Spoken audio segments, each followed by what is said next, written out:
Dwayne Duggan, RE/MAX Boulder Video Podcast. Today we have Gina Weinberger from Weinberger Law, who's an affiliate here at RE/MAX Boulder today. Gina, thanks for being here today. Thanks for having me. As RE/MAX agents, we have the opportunity to visit with our clients a lot during the biggest transactions of their life, and oftentimes we find that a lot of people are a little behind on legal matters relative to not only real estate but other parts of their life.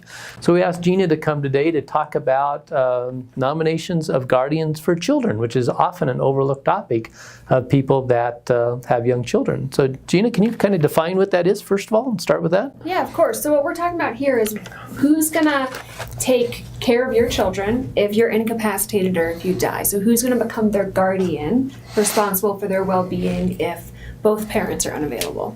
And that could be like death in a car wreck or something like that. Who knows what life might throw at a family that have to take care of this. So, that's right. And so obviously if they appoint somebody or nominate somebody, we'll use that word because apparently there's a difference between nomination and appointing. Yeah. Why don't you define that? Yeah, so what we're talking about here is we're nominating guardians to serve and to be appointed if you're unavailable.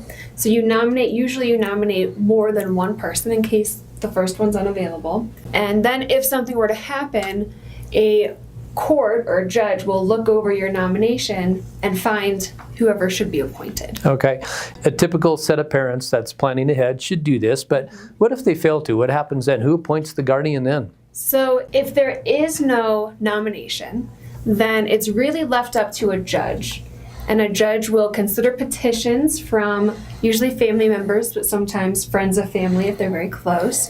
And their standard to make a decision is what's in the best interest of the child. And as you can imagine, that's pretty broad discretion that a judge has in finding an appropriate guardian. Okay, and the child is defined as anybody under 18, is that Right. correct? Yep. Okay, and then is there any point in time where a child would have a say in who that guardian might be? Yeah, so a lot of folks don't realize this, but once a child is 12 years old, he or she does get a say. She gets to consent or not consent to the appointment. She's involved in the proceedings, and if a judge thinks it would be in her best interest, the judge could give her own attorney to represent her. And if she has her own nomination, she could put that forth as well. So once you're 12, we sort of think you're at this age where you really do know what's in your best interest and you have a voice that should be heard. Okay, and that I think points to the fact that this is all something that should be done while the parents are still living rather than letting an outside entity take care of nominating, right? Right, that's ideal. And so a lot of times this happens as part of an estate plan. Okay. When people are in my office doing estate planning already. So they come to you and they want to do a will and estate planning. One of the questions you always ask is, how old are the children? And it's at that point in time that you appoint the guardians. That's right. Okay.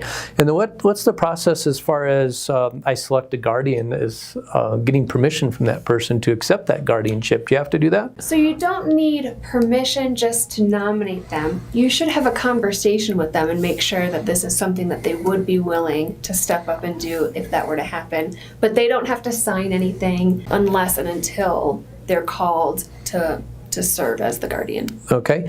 And in our world today, there's a lot of parents that are divorced and such. Mm-hmm. What happens if, like in the case of a divorced couple, when they can't agree on who the guardian's going to be? Right. So a lot of times people can't agree on who's going to become the guardian.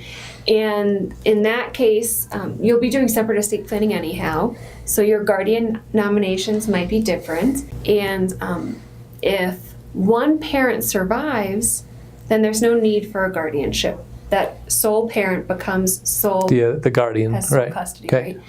But if both parents pass and they have different competing nominations, then the nomination of the last parent to have died would control. Sounds good. Any other tidbits of information that would be helpful to someone to trying to decide what to do here? Yeah, I just can't emphasize how important it is for parents to make this decision for their own families, because if it's left to a judge, they're not going to be as good a decision maker as you are. Sure. Gina, if somebody wanted to get a hold of you to talk about this further, how would they get a hold of you? Sure. So again, Gina Weinberger, Weinberger Law LLC. You can email me at gina@ginaweinbergerlaw.com, or you could call me at 720-588 888-9830. Gina, thanks for being here today and sharing tidbits of wisdom for our clients. Appreciate Thank you. it.